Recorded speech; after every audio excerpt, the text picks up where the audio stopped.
This is your spiritual journey. This is literally like the center of your soul that you are discovering and building. Like, this is so awesome. Like, it is so awesome. Hey everyone, I'm Julia, and today I'd like to share with you 5 things that I wish I knew at the start of my spiritual journey. No one told me these things. I had to kind of figure them out on my own, and I think it would be really helpful for you to hear them and kind of think about them on your own. I share a lot of spiritual content, esoteric stuff, law of attraction, so if you like all that good stuff, please don't forget to like this video and subscribe. First off, your journey is your journey. It's not anyone else's journey. It is your own personal path that you are developing, your own consciousness that you are elevating. It's not anyone else's but your own. And by that, I mean that you can't heal everyone. You can't heal anyone else unless they willingly want it and they willingly seek it for themselves. Then you can assist in their journey. But I really want to emphasize that it's okay that you can't heal everyone. Trust me, you're going to want to heal all your family members, all your friends, all your loved ones, the entire world. You're going to want everyone to learn the knowledge that you are learning, but bring it back to yourself. It's okay that you can't directly heal everyone else because everything is a reflection of you. So the more you put into your own development, the more you put into your own growth, individuality, personality, knowledge, research, that is all going to eventually spill over into the people in your life. When we want to have this huge impact on other people, when we want to help everyone, it is because we are looking for control. We're scared. That's why we want to heal all the people in our life, because we don't want them to feel this pain. We don't want them to go through the things that they're going through that are negative. And it's a coping mechanism based out of control. So the best thing that you can do is to redirect your focus and redirect your control, because you do have control over you. So redirect your focus to yourself, your own journey, and trust me, it will really have a huge positive impact on the people around you just by focusing on your own growth and your own development. Number 2 is to learn patience. Patience. It is everything, especially when it comes to manifesting.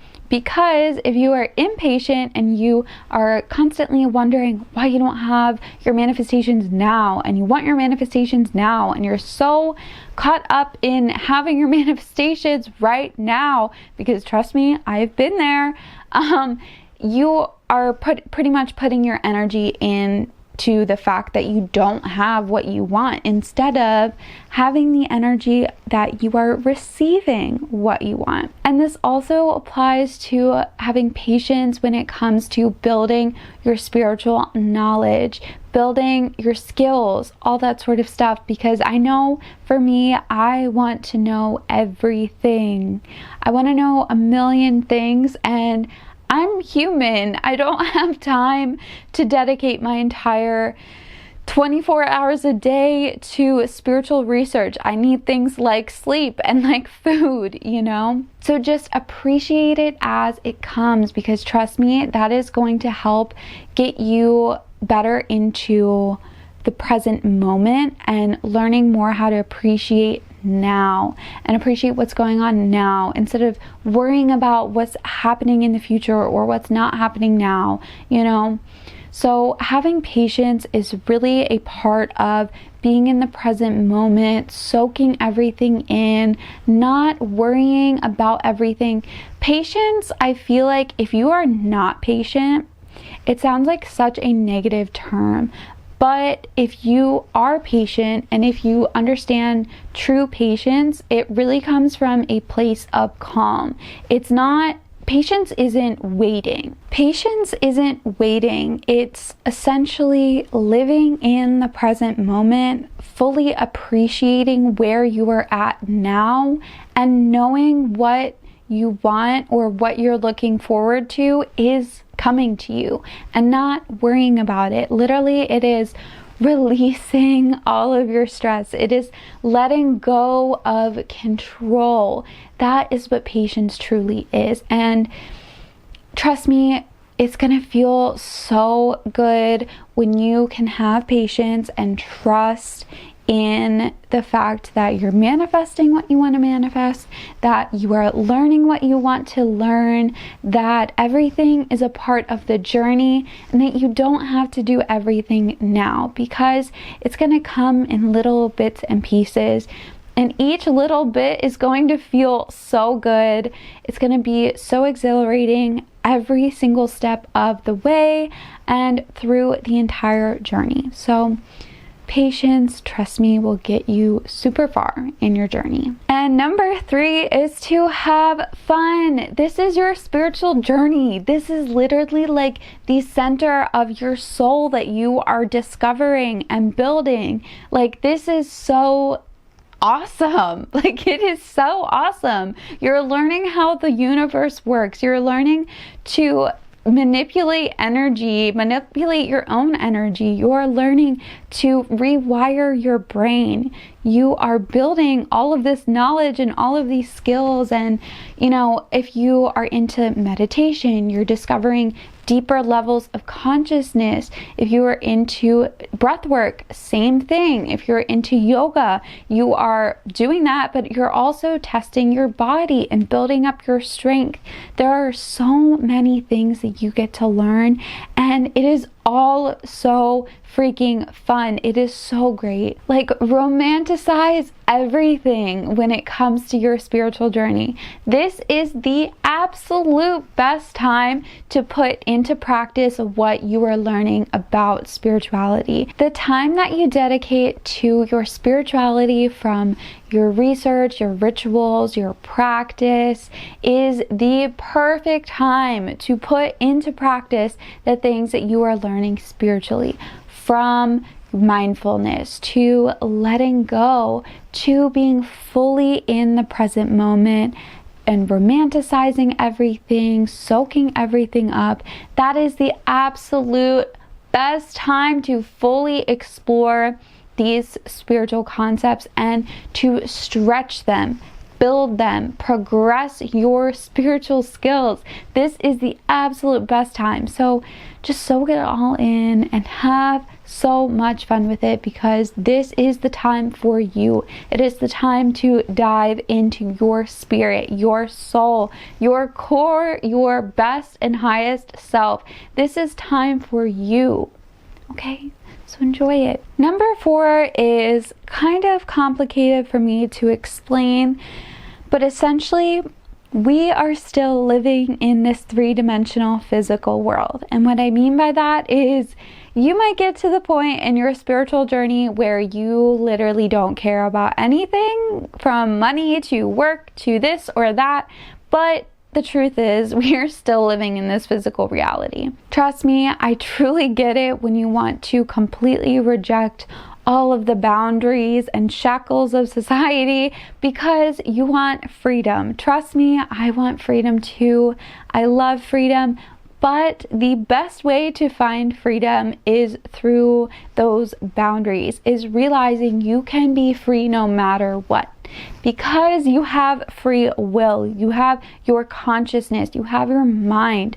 So use the things for society in your own benefit. Use money to your advantage. We live here, we're in this reality, so we deserve to experience this reality to its fullest. And a part of that is the structures of society, like money, bills, taxes, all that sort of stuff, work even. Like, the intense feeling to reject societal structures and boundaries is a part of our limiting beliefs that we need to work through, because we are living in this reality.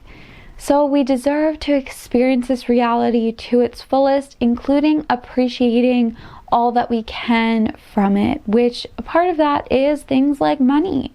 Yeah, we have to pay bills and pay taxes with money, but we also get to do super fun things when we have enough money.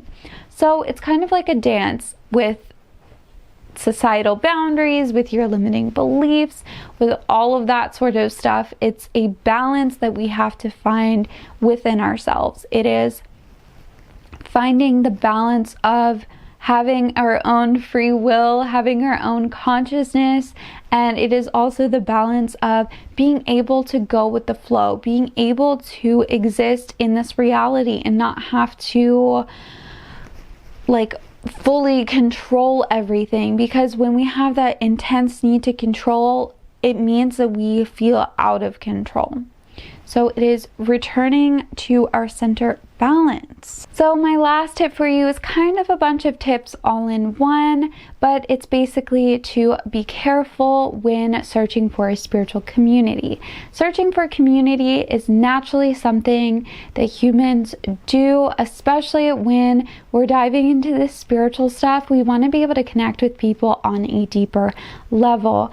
And you really should be able to do that comfortably and safely. And I want that for you. I want you to find your own perfect little spiritual community.